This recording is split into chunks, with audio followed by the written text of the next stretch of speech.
राजनीतिक दर्शन। सन 1918 में पटेल ने अपनी पहली छाप छोड़ी, जब भारी वर्षा से फसल तबाह होने के बावजूद बम्बई सरकार द्वारा पूरा सालाना लगान वसूलने के फैसले के विरुद्ध उन्होंने गुजरात के कैरा जिले में किसानों और काश्तकारों के जन आंदोलन की रूपरेखा बनाई। 1928 में पटेल ने बढ़े हुए करों के खिलाफ बारदोली के भूमिपतियों के संघर्ष का सफलतापूर्वक नेतृत्व किया। बारदोली आंदोलन के कुशल नेतृत्व के कारण उन्हें सरदार की उपाधि मिली और उसके बाद देश भर में राष्ट्रवादी नेता के रूप में उनकी पहचान बन गई। उन्होंने व्यवहारिक, निर्णायक और यहाँ तक कि कठोर प्रवृत्ति भी माना जाता था तथा अंग्रेज उन्हें एक खतरनाक शत्रु मानते थे। पटेल क्रांतिकारी नहीं थे। सन 1928 से 1931 के बीच इंडियन नेशनल कांग्रेस के उद्देश्यों पर हो रही महत्वपूर्ण बहस में पटेल का विचार था गांधी और मोतीलाल नेहरू के समान, लेकिन जवाहरलाल नेहरू और सुभाष चंद्र बोस के विपरीत, कि भारतीय राष्ट्रीय कांग्रेस का लक्ष्य स्वाधीनता नहीं बल्कि ब्रिटिश राष्ट्रकुल के भीतर आधी राज्य का दर्जा प्राप्त करना का होना चाहिए। जवाहरलाल नेहरू के विपरीत, जो स्वतंत्रता के लिए संघर्ष में हिंसा की अनदेखी करने के पक्ष में थे, पटेल नैतिक नहीं, व्यवहारिक आधार पर सशस्त्र आंदोलन का नकारते थे। पटेल का मानना था कि वह विफल रहेगा और इसका जबरदस्त दमन होगा।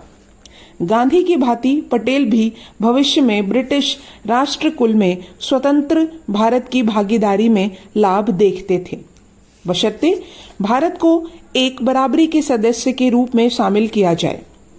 वह भारत में आत्मनिर्भरता और आत्मविश्वास कायम करने पर जोर देते थे, लेकिन गांधी के विपरीत वह हिंदू मुस्लिम एकता का स्वतंत्रता की पूर्व शर्त नहीं मानते थे। बलपूर्वक आर्थिक और सामाजिक बदलाव लाने की आवश्यकता के बारे में पटेल जवाहरलाल नेहरू से असहमत थे। पारंपरिक हिंदू मूल्यों से उपजे रूढ़िवादी पटेल ने भारत की सामाजिक और आर्थिक संरचना में समाजवादी विचारों को अपनाने की उपयोगिता का उपहास किया। वह मुक्त उद्यम में यकीन रखते थे। इस प्रकार उन्हें रूढ़िवादी तत्वों का विश्वास प्राप्त हुआ तथा उनसे प्राप्त धन से ही भारतीय राष्ट्रीय कांग्रेस की गतिविधियां संचालित होती रहीं। धीरे धीरे सरदार साहिब की ख्याति चारों तरफ फैलने लगी और वे भी अंदर ही अंदर अब महसूस करने लगे कि वस्तुतः इस संसार में प्रत्येक व्यक्ति एक न एक उद्देश्य लेकर जन्म लेता है और मेरे जीवन का उद्देश्य सिर्फ वकालत करना नहीं बल्कि अपने यौवन, धन और जीवन के तमाम बहुमूल्य तत्वों को मानव कल्याण की बेदी पर समर्पित कर देना है। उस समय उनकी मनस्थिति कैसी रही होगी, उसकी कल्पना करने पर मुझे आचार्य जानकी वल्लभ शास्त्री जी की निम्न पंक्तियां रह रहकर याद हो आती हैं।